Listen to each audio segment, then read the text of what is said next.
का जो फरमान है सतगुरु बख्शिश करते हैं। पूरा मार्ग पूरा इशनान सब किछ पूरा हिरदे नाम। बड़े रहस दे बचन सतगुरु जी समझाते हैं। हे भाई असी तीर्थ नहाउण जाने हाँ, यात्रा करते अमृतसर, हजूर साहब, हेमकुंड साहब, पाकिस्तान ननकाना साहब की यात्रा में जाने हाँ। महाराज सच्चे पातशाह जी कहते वो यात्रा तां पूर्ण होंदी है तीर्थ नहावन जाओ, तीर्थ नाम है। तीर्थ नहाउण जान का मकसद परमात्मा की बंदगी सिमरन करदियां जाना, सिमरन करदियां आउणा, वो तीर्थ नाता सफल हो जाता। महाराज सच्चे पातशाह कहते पूर्ण गुरु की आ, गुरु का शब्द गुरु आ, सुरत चेला है। महाराज सच्चे पातशाह जी कहते जे पूरा मार्ग केड़ा है जिहड़ा सीधा रब दे घर नूं जांदा है, जे पूरा रब दे घर नूं जाण वाला सीधा रस्ता चुन लिया तो महाराज कहते वो रस्ता पूरा पा लिया। हुण बंदा चाहे तेज जा रहा, किसी कार गड्डी मोटर ते जा रहा, जां मोटरसाइकिल ते जा रहा, जां साइकिल ते जा रहा, जां फिर पैदल जा रहा, भावें बैलगाड़ी ते जा रहा। महाराज सच्चे पातशाह जी कहते ने ऐ बंदिया जे रस्ता सीधा है, रस्ता सही पकड़िया है, देर नाल ही सही तू पहुंच जावेगा। देर लग जाएगी जे पैदल जा रहे हैं, बैलगाड़ी ते जा रहे हैं, पर यह नहीं है भी तू पहुंचेगा नहीं। भावें बंदा जहाज वांगू तेज दौड़न वाली कार ते जा रहा, मोटरसाइकिल ते जा रहा, ते रस्ता सही नहीं गा, रस्ता सीधा जाता नहीं, ये किसी होर पासे जाता है। मत किसी भरम विच रह जावे कि बई मैं पहुंच जावांगा। जिन्नी मर्जी स्पीड नाल जा रहे हैं कदी नहीं पहुंचेगा। स्पीड नाल जाना है कि हौली हौली जाना है कि थोड़ा तेज जाना है, सवाल ये नहीं है। सवाल ये उठता है कि जेड़े रस्ते ते जाना है की वो रस्ता सीधा मंजिल ते पहुंचता है। जे मंजिल ते पहुंचता है तो हौली हौली जाना भी सफल हो जाएगा। महाराज कहते पूरा मार्ग रस्ता, पूरा इशनान तीर्थ नाता सब कुछ पूरा जे हिरदे दे विच नाम है। जे परमात्मा का नाम सिमरन हिरदे विच है, महाराज कहते सब कुछ पूरा। पूरी रही जहां पूरे राखी, पार ब्रह्म की शरण जनता की। पूरी रही कदों जदों पूरे ने रखी, ते पूरा उदे रखू ना जदों पूरे दे चरनां च डिगांगे। पूरे गुरु दे कोल आवांगे, पूरा गुरु साडी रखिया करेगा, लोक विच भी परलोक विच भी। सतगुरु सच्चे पातशाह जी कहंदे जदों दी शरण विच गए, पार ब्रह्म की शरण जन ताकी। ताकी का अर्थ है जदों रब का आसरा तक लिया, जदों रब की शरण तक लई, उदों उन्हें कृपा कर दी पूर्ण तौर पर। पूरा सुख पूरा संतोख, पूरा तप पूर्ण राज जोग। कोई भुलेखा गुरु छड्डदा ही नहीं है। महाराज सच्चे पातशाह कहते पूरा सुख। बंदा कहता बड़ा सुख है मैनूं, धीआं पुत्तर ने, जमीन जायदाद आ, धन दौलत आ, कोठियां बंगले गड्डियां नौकर चाकर, बड़ा सुख आ। महाराज कहते जितना चਿਰ परमात्मा का नाम नहीं आना उन्ना चिर कोई सुख नहीं आ। अपने हिरदे दे विच जदों झाती मारदा बंदा, जदों कल्ला हुंदा ना, बड़ा ही रोंदा है अपने आप नाल कि मैं कितना दुखी हाँ, मैनू कोई सुख नहीं। जिन्हां दे घरे 5-5 पुत्तर आ वो भी दुखी ने, वो औलाद के हथों दुखी है। जिन्हां नूं रब ने एक भी नहीं दिता वो इस करके दुखी आ भी असीं पुत्तां तो सखने, धीआं तो सखने। वो तरले करदे पुत्तर नहीं ते धी दे दे एक। दुखी सारे ने, कोई कितना दुखी है, कोई कितना दुखी है। सतगुरु सच्चे पातशाह जी समझाउंदे ने पूरा सुख उदों आउंदा है जदों परमात्मा दा सिमरन करदा, मनुखता दी सेवा करदा। वो सुख फिर कदी दुख च नहीं बदलदा, भावें तत्ती तवी ते क्यों ना बैठा होवे, भावें आरे थले क्यों ना बैठा होवे, वो सुख सुख बनिया रहिंदा। महाराज कहंदे फिर संतोख आ जांदा जदों असीं सिमरन करदे ना, रब दी बंदगी करदे आ, उदों संतोख आ जांदा। ते जिन्ना चिर संतोख नहीं आया, जमीन जायदाद प्रॉपर्टी जिन्नी मर्जी होवे, बंदे दी भुख नहीं मिटदी। सहस खटे लख को उठ धावे, तृप्त न पावे, तृप्त न आवे, माया पाछे पावे। तृप्त नहीं होंदा जिन्ना चिर संतोख ना हो। संतोख का मतलब ये नहीं होंदा कि गरीब आ, घर विच कुछ नहीं गा, भुख नंग आ, सुखी सुखी खांदे आ ते बड़ा संतोख आ भी इहदे च बड़े संतुष्ट आ। इनू संतोख नहीं किया, ये तो है नहीं गी कोल। उन्होंने पीपा घ्यो दा दे दिओ, जब देखियो किवें तल तल परौंठे खाण लग जाणगे। ये थोड़ी मतलब कि नहीं है। जे नहीं हैगा ते फिर ते हैगा नहीं आ ना। संतोख ते हैगे तो हुंदा है। संतोख दे अर्थ भगवान श्री कृष्ण ने अपनियां पत्नियां नूं समझाए। एक दिन कृष्ण दियां राणियां घर वालियां कृष्ण भगवान नूं बेनती करदियां, कहंदियां संतोख दे अर्थ करके सुनाओ, संतोख दी परिभाषा समझाओ सानूं। विशा चल रहा सी बंदे नूं संतोख नहीं आउंदा, पूरी सृष्टि दा राज लैके भी संतोख नहीं आउंदा। पत्नियां कहन लगियां इस धरती ते संतोखी किहड़ा है, उहदे बारे दसो। ते भगवान जी कहन लगे सुनना है कि देखना। कहन लगे जे दिखा दो तो फिर ते गल ही वखरी है, कर दिओ कृपा। कहन लगा इस तरह करो, जमुना नदी तो पार जाओ, नदी दे पारले किनारे एक आश्रम आ, वो मेरे गुरु दा आश्रम आ। भगवान कृष्ण जी दा गुरु संतोख मुनि सी। कहंदे मेरा वो गुरु आ संतोख मुनि, जाओ ओदे दर्शन कर लो, तुहानू संतोख नजर आ जाएगा ओदे विचों। हुण 365 राणियां भगवान कृष्ण दियां, 365 नहीं, अपने अपने तरीके नाल अपनी अपनी पसंद का वधिया वधिया भोजन तैयार किया। भोजन तैयार किया ते जदों तुरन लगियां भगवान कृष्ण तो आग्या मंगी ते क्या कहन लगियां, स्वामी जी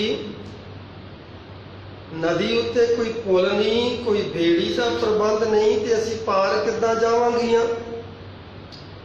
भगवान जी कहन लगे इहदा प्रबंध मैं कर दिता है, तुसीं इस तरह करना, जाके मेरा नाम लैना नदी कोल कि ऐ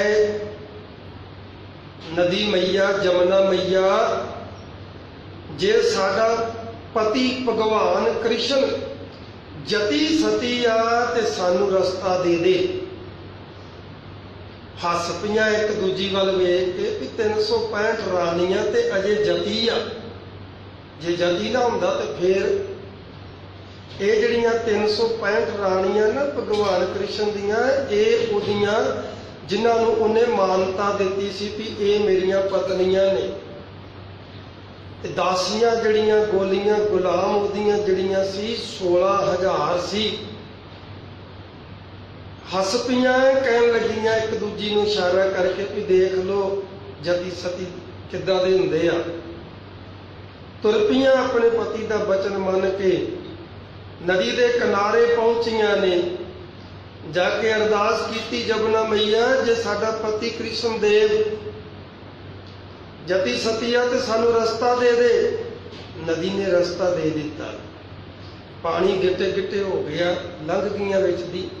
हैरान भी हो रही ने भी कृष्ण भगवान सच बोल रहे हैं जति ने, पर जति किस तरह ने समझ नहीं आ रही। हुण चले गईयां अगे आश्रम संतोख मुनि दा।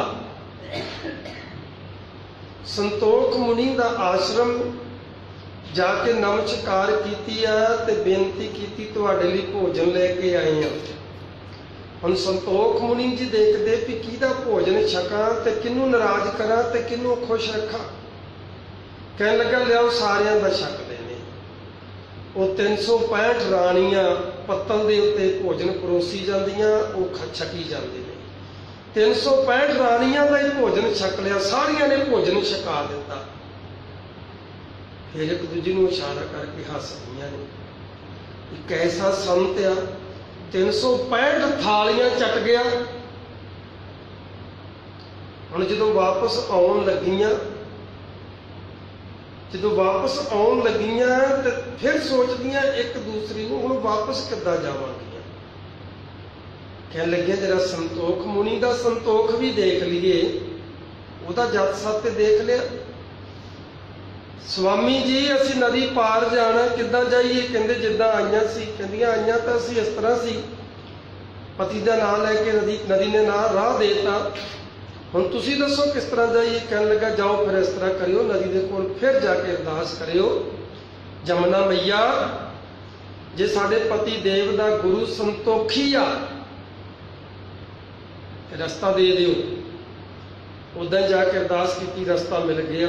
हैरान परेशान आ 365 राणियां, भोगन वाला जति सती है। 365 थालियां का चटपटा 36 प्रकार का भोजन खाने वाला संतोखी है। समझ कोई नहीं आई। भगवान श्री कृष्ण को बेनती की, जब पूछा ना कृष्ण ने कि भी हाँ बई कुछ दिसे दर्शन होए, कहने लगे भी असी तो होर ज्यादा उलझन च पै गए। अगे तो एक सवाल सी, हुण 2 सवाल हो गए। दूजा सवाल केड़ा खड़ा हो गया? कहने लगे जिहड़ा तुसी जति सती इहदे धन गुरु श्री गुरु गोबिंद सिंह साहब जी महाराज ने अर्थ करके सानू समझाए आ। महाराज कहंदे निज नारी सो प्रीत नित नीत बढ़ाइयो, पर नारी की सेज भूल सुपने होना चाहिए।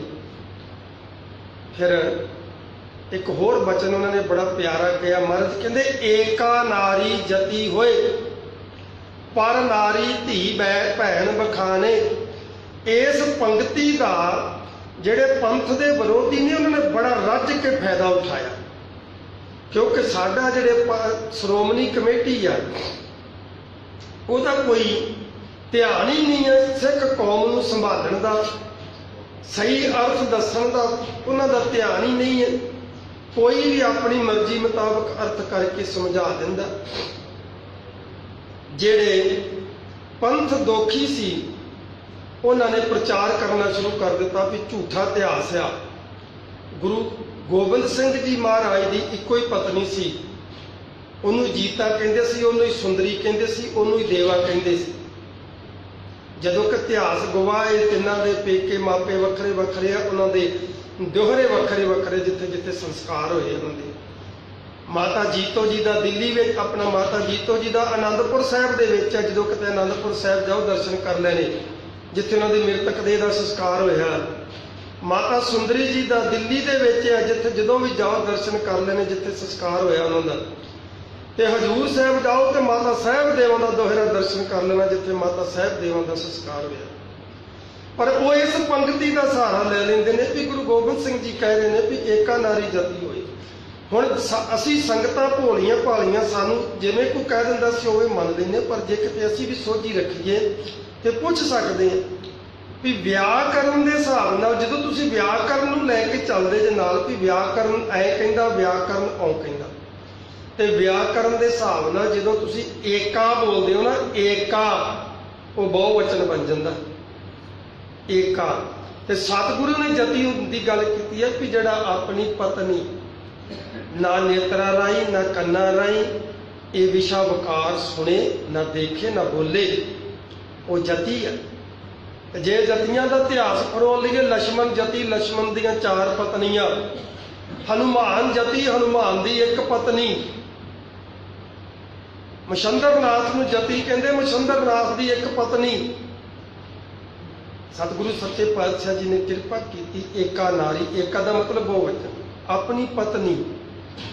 ਭਗਵਾਨ ਕ੍ਰਿਸ਼ਨ ਜੀ ਨੇ ਇਹ ਪਰਿਭਾਸ਼ਾ ਸਮਝਾਈ, ਕਹਿਣ ਲੱਗਿਆ ਇਹ ਸਮਝ ਚ ਆ ਗਈ, ਜਿਹੜਾ ਉਹ 365 ਥਾਲੀਆਂ ਖਾ ਗਿਆ, ਉਹਦੇ ਬਾਰੇ ਕਹਿਣ ਲੱਗੇ ਵੀ ਸੰਤੋਖੀ ਉਸੇ ਨੂੰ ਕਿਹਾ ਜਾਂਦਾ ਏ ਜੇ ਖੀਰ ਕੜਾਹ ਹਲਵਾ ਮੰਡਾ ਮਿਲ ਜਾਵੇ ਤਾਂ ਵੀ ਉਹਦਾ ਸ਼ੁਕਰ ਕਰਕੇ ਛਕ ਲਵੇ, ਜੇ ਰੁੱਖੀ ਸੁੱਖੀ ਹੋਵੇ ਤੇ ਖਾ ਕੇ ਠੰਡਾ ਪਾਣੀ ਪੀ ਕੇ ਉਹਦਾ ਸ਼ੁਕਰ ਮਨਾਵੇ, ਤੇ ਜੇ ਕੜਾਕੇ ਰਹਿ ਗਿਆ ਨਹੀਂ ਵੀ ਮਿਲਿਆ ਤਾਂ ਵੀ ਉਹਦਾ ਸ਼ੁਕਰ ਮਨਾਵੇ। ਗੁਰਬਾਣੀ ਵਿੱਚ ਗੁਰੂ ਸਾਹਿਬ ਜੀ ਭਗਤ ਨਾਮਦੇਵ ਜੀ ਦੀ ਰਸਨਾ ਤੋਂ ਸਮਝਾਉਂਦੇ ਆ, ਕਬਹੂ ਖਾਂਡ ਘਿਓ ਨਾ ਭਾਵੇ। ਨਾਮਦੇਵ ਜੀ ਕਹਿ ਰਹੇ, ਕਹਿੰਦਾ ਕਦੀ ਕਦੀ ਤੇ ਘਿਓ ਖੰਡ ਵਾਧੂ ਪਿਆ ਰਹਿੰਦਾ ਕੋਲ, ਖਾਣ ਤੋਂ ਵੀ ਵਾਧੂ ਪਿਆ ਰਹਿੰਦਾ। ਕਬਹੂ ਖਾਂਡ ਘਿਓ ਨਾ ਭਾਵੇ, ਕਬਹੂ ਘਰ ਘਰ ਟੂਕ ਮੰਗਾਵੇ। ਕਦੇ ਕਦੇ ਤੇ ਘਰੇ ਘਰ ਭੀਖ ਮੰਗਣ ਤੇ ਮਜਬੂਰ ਕਰ ਦਿੰਦਾ, ਤੇ ਕਦੀ ਕਦੀ ਘਿਓ ਖੰਡ ਦੇ ਨਹਿਰਾ ਵਗਾ ਦਿੰਦਾ। ਸੰਤੋਖੀ ਦਾ ਅਰਥ ਹੁੰਦਾ ਏ ਕਿ ਜੇ ਥੋੜਾ ਏ ਤੇ ਥੋੜੇ 'ਚ ਵੀ ਸੰਤੁਸ਼ਟ ਰਵੇ, ਤੇ ਜੇ ਸਤਿਗੁਰੂ ਨੇ ਖੁੱਲੇ ਗੱਫੇ ਦਿੱਤੇ ਤੇ ਉਛਲੇ ਨਾ। ਕਈ ਆਫਰ ਜਾਂਦੇ ਨੇ, ਕਈਆਂ ਨੂੰ ਮੁੜ ਕੇ ਹਜਮ ਨਹੀਂ ਹੁੰਦਾ, ਉਲਟੀਆਂ ਕਰਦੇ ਫਿਰਦੇ ਹੁੰਦੇ ਆ, ਤੇ ਕਈ ਭੁੱਖੇ ਵੀ ਰੋਂਦੇ ਫਿਰਦੇ, ਮਰ ਗਿਆ ਓਏ, ਮਰ ਗਿਆ ਓਏ। ਜਿੱਥੇ ਰੱਖੇ ਬੈਕੁੰਠ ਤਥਾਈ। ਅਸਿੱਖ ਪੰਥ ਦੇ ਵਿੱਚ ਚੜ੍ਹਦੀ ਕਲਾ ਦਾ ਸ਼ਬਦ ਕਿੱਡਾ ਮਸ਼ਹੂਰ ਆ। ਬੰਦਾ ਕਿੰਨਾ ਵੀ ਦੁਖੀ ਹੋਵੇ, ਕਿੰਨਾ ਵੀ ਪਰੇਸ਼ਾਨ ਹੋਵੇ, ਜਦੋਂ ਇੱਕ ਦੂਜੇ ਨੂੰ ਮਿਲਦਾ ਕਹਿੰਦਾ ਕੀ ਹਾਲ ਆ, ਕਹਿੰਦਾ ਚੜ੍ਹਦੀ ਕਲਾ। ਚੜ੍ਹਦੀ ਕਲਾ ਇੱਕ ਚੜ੍ਹਦੀ ਕਲਾ ਦਾ ਪ੍ਰਤੀਕ ਆ। ਜੇ ਕਿਸੇ ਨੇ ਕਿਹਾ ਕੀ ਹਾਲ ਆ, ਪੁੱਛ ਨਾ ਪੁੱਛ, ਰੋਣੇ ਧੋਣੇ ਕਰਨ ਲੱਗ ਜਾਓਗੇ, ਤੇਰੇ ਸਾਰੇ ਨਿਬੇੜ ਜੇਗਾ, ਉਹ ਸਾਰੇ ਨਿਬੇੜ ਜੇਗਾ। ਨਿਬੇੜੇਗਾ ਤਾਂ ਨਹੀਂ, ਸਗੋਂ ਤੇਰੀ ਭੰਡੀ ਪ੍ਰਚਾਰ ਜ਼ਰੂਰ ਹੋਏਗਾ, ਸਾਰੇ ਪਿੰਡ ਦੇ ਵਿੱਚ ਭੰਡੀ ਪ੍ਰਚਾਰ। ਉਹ ਇਹਨੂੰ ਦੱਸ, ਉਹਨੂੰ ਦੱਸ, ਉਹ ਨਹੀਂ, ਉਹ ਕਹੇਗਾ ਨਾ ਫਲਾਣਾ ਵੇ ਕਿੰਨਾ ਸੁੱਖ, ਉਹ ਨਹੀਂ ਕਿੱਧਰੋਂ ਸੁਖੀ ਆ, ਕਿਤੇ ਉਹਨੂੰ ਛੇੜ ਕੇ ਵੇਖੀ ਬੜਾ ਦੁਖੀ ਹੈ, ਸਗੋਂ ਤੇਰਾ ਸਾਰਾ ਭੇਤ ਹੀ ਸਾਰੇ ਨਗਰ ਨੂੰ ਭੁੱਲ ਜਾ। ਸਤਿਗੁਰੂ ਸੱਚੇ ਪਾਤਸ਼ਾਹ ਜੀ ਉਹਦੀ ਰਜਾ 'ਚ ਰਹਿਣ ਦੀ ਸਾਨੂੰ ਗੱਲ ਸਿਖਾਉਂਦੇ ਆ। ਇਹੀ ਸੰਤੋਖੀ ਦੇ ਅਰਥ ਆ। ਮਹਾਰਾਜ ਕਹਿੰਦੇ ਨੇ ਪੂਰਾ ਸੰਤੋਖ ਆਉਂਦਾ ਹੈ ਜਦੋਂ ਰੱਬ ਦੇ ਨਾਲ ਜੁੜ ਜਾਂਦਾ, ਜਦੋਂ ਪੂਰੇ ਗੁਰੂ ਨੂੰ ਸਮਰਪਿਤ ਹੋ ਜਾਂਦਾ, ਉਦੋਂ ਕੀ ਕਿਹਾ ਮਹਾਰਾਜ ਨੇ? ਪੂਰਾ ਸੁੱਖ, ਪੂਰਾ ਸੰਤੋਖ। ਅਜੇ ਕੀ ਕਹਿੰਦੇ ਨੇ? ਪੂਰਾ ਤਪ, ਉਦੋਂ ਤਪ ਪੂਰਾ ਹੋ ਜਾਂਦਾ। ਨਹੀਂ ਤਾਂ ਕਦੀ ਤਪ ਪੂਰਾ ਨਹੀਂ ਹੁੰਦਾ। ਬਾਬਾ ਫਰੀਦ 36 ਸਾਲ ਘਰ ਆਇਆ ਸੀ, ਪੂਰਾ ਨਹੀਂ ਹੋਇਆ। ਤਪ ਪੂਰਾ ਕਦੋਂ ਹੁੰਦਾ? ਜਦੋਂ ਪੂਰੇ ਗੁਰੂ ਦੀ ਸ਼ਰਨ 'ਚ ਜਾਂਦਾ, ਉਦੋਂ ਤਪ ਪੂਰਾ ਹੋ ਜਾਂਦਾ। ਰਾਜ ਜੋਗ ਪੂਰਾ, ਰਾਜਾ ਉਦੋਂ ਪੂਰਾ ਹੋ ਜਾਂਦਾ ਜਦੋਂ ਸਿੰਘਾਸਨ ਤੇ ਬਹਿ ਕੇ ਉਹਨੂੰ ਰੱਬ ਯਾਦ ਰਵੇ, ਰੱਬ ਯਾਦ ਰਵੇ, ਪ੍ਰਮਾਤਮਾ ਦੀ ਦਾਤ ਆ, ਸ਼ੁਕਰਾਨਾ ਯਾਦ ਰਵੇ, ਉਦੋਂ ਉਹਦਾ ਤਪ ਪੂਰਾ, ਰਾਜ ਪੂਰਾ ਹੋ ਜਾਂਦਾ। ਤੇ ਜੋਗ ਭਾਵ ਬੰਦਗੀ ਕਦੋਂ ਪੂਰੀ ਹੁੰਦੀ? ਜਦੋਂ ਰੱਬ ਨਾਲ ਜੁੜ ਜਾਵੇ, ਪੂਰੇ ਗੁਰੂ ਦੀ ਸ਼ਰਨ 'ਚ ਆ ਜਾਵੇ। ਮਹਾਰਾਜ ਕੀ ਕਹਿੰਦੇ ਨੇ? ਹਰਿ ਕੇ ਮਾਰਗ ਪਤਤ ਪਨੀਤ, ਪੂਰੀ ਸੋਭਾ ਪੂਰਾ ਲੋਕੀਕ। ਐ ਬੰਦਿਆ, ਹਰੀ ਪ੍ਰਮਾਤਮਾ ਦੇ ਮਾਰਗ ਤੇ ਤੁਰ ਪਵੇਂ ਤੇ ਪੂਰਾ ਹੋ ਜਾਏਗਾ। ਭਾਵੇਂ ਕਿੰਨਾ ਮਰਜ਼ੀ ਪਾਪੀ ਹੋਵੇ, ਪਤਤ ਹੋ ਜਾਏਗਾ, ਪਵਿੱਤਰ ਹੋ ਜਾਏਗਾ। ਇੱਕ ਸਾਧੂ ਨਗਰ ਦੇ ਵਿੱਚ ਆ ਗਿਆ। ਨਗਰ ਉਹਨੂੰ ਕਹਿੰਦੇ ਜਿਹਨੂੰ ਆਪਾਂ ਮੰਡੀ ਕਹਿ ਦਿੰਦੇ, ਜਿਵੇਂ ਸੰਗਤ ਮੰਡੀ ਆ, ਡਾਬਾ ਵਾਲੀ ਮੰਡੀ ਆ, ਮਲੋਟ ਮੰਡੀ ਆ, ਇਹਨਾਂ ਨੂੰ ਨਗਰ ਕਿਹਾ ਜਾਂਦਾ ਸੰਸਕ੍ਰਿਤੀ ਵਿੱਚ। ਤੇ ਆਪਣੇ ਜਿਹੜੇ ਨੇ ਇਹਨੂੰ ਪਿੰਡ ਕਿਹਾ ਜਾਂਦਾ। ਉਹ ਨਗਰ ਦੇ ਵਿੱਚ ਡਾਲੀ ਕਰਨ ਵਾਸਤੇ ਆਇਆ, ਬਾਰਿਸ਼ ਪੈਣ ਲੱਗ ਗਈ ਤੇ ਇੱਕ ਚਬਾਰੇ ਦੀਆਂ ਪੌੜੀਆਂ ਦੇ ਵਿੱਚ ਖੜ ਗਿਆ ਬਾਰਿਸ਼ ਤੋਂ ਬਚਣ ਵਾਸਤੇ। ਬਾਰਿਸ਼ ਰੁਕਦੀ ਨਹੀਂ ਪਈ, ਆਪਣੇ ਆਪ ਨਾਲ ਹੀ ਗੱਲਾਂ ਕਰੀ ਜਾਂਦਾ। ਕਦੀ ਵੇਖਣਾ ਸਾਧੂ ਆਪਣੇ ਆਪ ਨਾਲ ਹੀ ਗੱਲਾਂ ਕਰਨ ਦੇ ਹੁੰਦੇ ਆ, ਆਪਣੇ ਆਪ ਨਾਲ ਹੀ ਗੱਲਾਂ ਕਰੀ ਜਾਂਦਾ ਵੀ ਅੱਜ ਲੱਗਦਾ ਤੈਨੂੰ ਭੁੱਖਾ ਹੀ ਰਹਿਣਾ ਪੈਣਾ, ਇਹ ਬਾਰਿਸ਼ ਰੁਕਣੀ ਨਹੀਂ, ਜੇ ਰੁਕ ਵੀ ਗਈ ਤੇ ਤੈਨੂੰ ਖੈਰ ਕਿੰਨੇ ਪਾਉਣਾ, ਅਗਲਿਆਂ ਦੇ ਤੇ ਘਰੇ ਆਪਦੇ ਬਾਲਣ ਗਿੱਲੇ ਹੋ ਗਏ ਨੇ, ਤੈਨੂੰ ਕਿੰਨੇ ਦੇਣਾ, ਅੱਜ ਤੈਨੂੰ ਕਰਾਕ ਹੀ ਰਹਿਣਾ ਪੈਣਾ, ਭੁੱਖਾ। ਏਦਾਂ ਗੱਲਾਂ ਆਪਣੇ ਆਪ ਨਾਲ ਕਰਨ ਦਿਆ। ਉਹ ਚਬਾਰਾ ਵੇਸ਼ਵਾ ਦਾ ਉਹਨੇ ਉੱਪਰ ਬੁਲਾ ਲਿਆ, ਬੇਨਤੀ ਕੀਤੀ, ਮਹਾਰਾਜ ਆਓ ਮੈਂ ਪ੍ਰਸ਼ਾਦਾ ਛਕਾਉਣੀ। ਉਹਨੇ ਲੰਗਰ ਪਾਣੀ ਛਕਾਇਆ। ਜਦੋਂ ਲੰਗਰ ਛਕਣ ਲੱਗੇ ਤੇ ਉਹ ਜਿਹੜਾ ਸਾਧੂ ਸੀ ਕਹਿੰਦਾ, ਭੈਣੇ ਇਹ ਦੱਸ ਤੂੰ ਕਿਰਤ ਕੀ ਕਰਦੀ ਆ? ਕਹਿਣ ਲੱਗੀ ਜੀ ਮੈਂ ਦੇਹ ਵਪਾਰ ਕਰਦੀ, ਸਰੀਰ ਵੇਚਦੀ ਆਪਦਾ। ਕਹਿਣ ਲੱਗੇ ਵੀ ਅਸੀਂ ਪ੍ਰਸ਼ਾਦਾ ਤੇਰਾ ਛਕਾਂਗੇ, ਸਾਡਾ ਬਚਨ ਇੱਕ ਮੰਨਣਾ ਪਏਗਾ। ਉਹਨੇ ਸੋਚਿਆ ਵੀ ਮੈਨੂੰ ਇਸ ਧੰਦੇ ਤੋਂ ਰੋਕੂਗਾ। ਕਹਿਣ ਲੱਗੀ ਸੰਤ ਜੀ ਇਹ ਮੇਰੀ ਮਜਬੂਰੀ ਬਣ ਗਈ ਹੈ, ਇਹ ਮੈਂ ਜਿਉਂਦੇ ਜੀ ਨਹੀਂ ਛੱਡ ਸਕਦੀ, ਇਹ ਨਾ ਕਿਉਂ ਤੇ ਹੋਰ ਬਚਨ ਜਿਹੜਾ ਮਰਜ਼ੀ ਮਨਾ ਲਓ।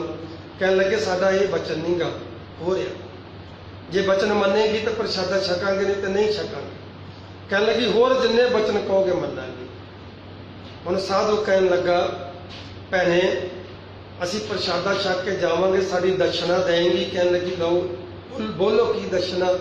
ਦਕਸ਼ਨਾ ਸਾਡੀ ਇਹੋ ਹੀ ਆ ਵੀ ਆ ਮੇਰਾ ਜਿਹੜਾ ਤੋਤਾ, ਇੱਕ ਪਿੰਜਰੇ 'ਚ ਤੋਤਾ ਸੀ ਕੋਲ, ਆ ਮੇਰਾ ਤੋਤਾ, ਇਹਨੂੰ ਸੁਬਾਹ ਸਵਾ ਘੰਟਾ, ਸ਼ਾਮ ਨੂੰ ਸਵਾ ਘੰਟਾ ਰਾਮ ਨਾਮ ਜਪਾ ਦਿਆ ਕਰ ਬਚਨ ਸਾਡੇ ਨਾਲ ਜਪਾਵੇਂਗੀ? ਕਹਿਣ ਲੱਗੀ ਜੀ ਜ਼ਰੂਰ ਜਪਾ ਦਿਆ ਕਰੂੰਗੀ, ਸੁਬਾਹ ਮੈਂ ਪੂਜਾ ਕਰਦੀ ਹਾਂ, ਇਹਨੂੰ ਵੀ ਜਪਾ ਦਿਆ ਕਰੂੰਗੀ, ਸ਼ਾਮ ਨੂੰ ਵੀ ਮੈਂ ਆਰਤੀ ਕਰਦੀ, ਇਹਨੂੰ ਵੀ ਕਰਾ ਦਿਆ ਕਰੂੰਗੀ।